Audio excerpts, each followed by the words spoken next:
Premúdrosť, pozorne počúvajme sväté evanjelium, pokoj všetkým i tvojmu duchu. Čítanie zo svätého evanjelia podľa Jána. Sláva tebe, Pane, sláva tebe. Vnímajme. Ježiš otvorene povedal, Lazar zomrel.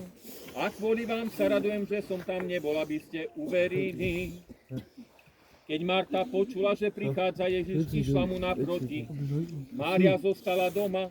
Marta povedala Ježišovi, Pane, keby si bol býval tu, môj brat by nebol umrel. Ale aj teraz viem, že o čokoľvek poprosíš Boha, Boh ti to dá. Ježiš jej povedal, tvoj brat stane z mŕtvych. Marta mu vravela, viem, že vstane v posledný deň pri vzkriesení. Ježiš jej povedal, ja som vzkriesenia a život, kto verí vo mňa, bude žiť aj keď umrie. A nikto žia verí vo mňa, neumrie na veky, veríš tomu? Povedala mu, áno, Pane, ja som uverila, že ty si Kristus, Boží syn, ktorý má prísť na svet.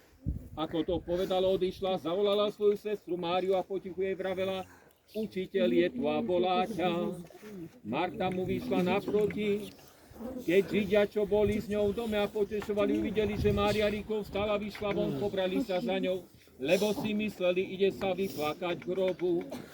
Keď Mária prišla tam, kde bol Ježiš a zazrela ho, padla mu k nohám a povedala mu, Pane, keby si bol býval tu, môj brat by nebol umrel.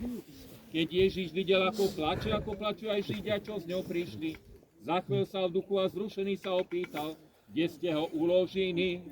Povedali mu, Pane, poď sa pozrieť. A Ježiš zaslzil.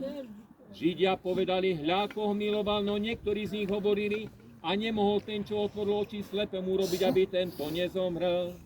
Ježiš sa znova zatvel a pristúpil k hrobu. Bola to jaskyňa uzavretá kameňom.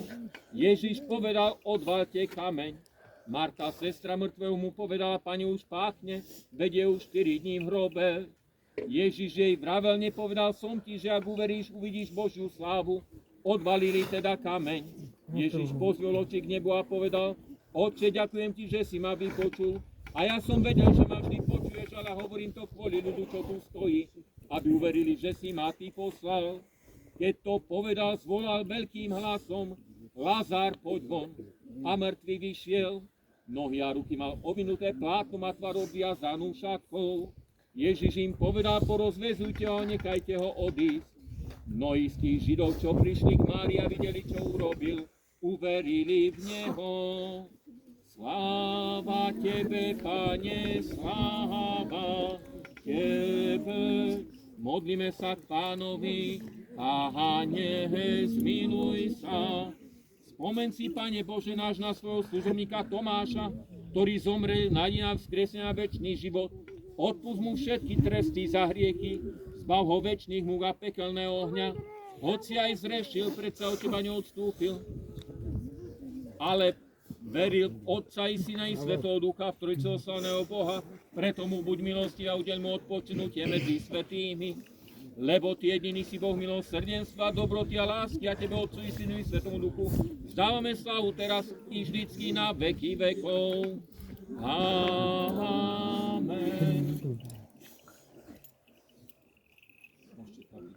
Zem otvorená, príjmi telo z teba rukou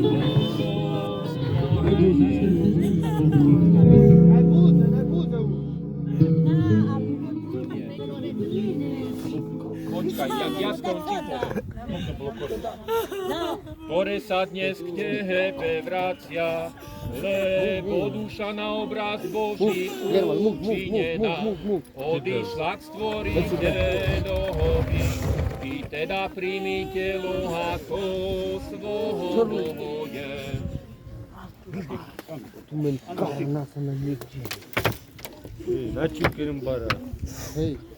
Pánova je zemi všetko, čo ju naplňa, pokrúžem aj tí, čo na ňom bývajú.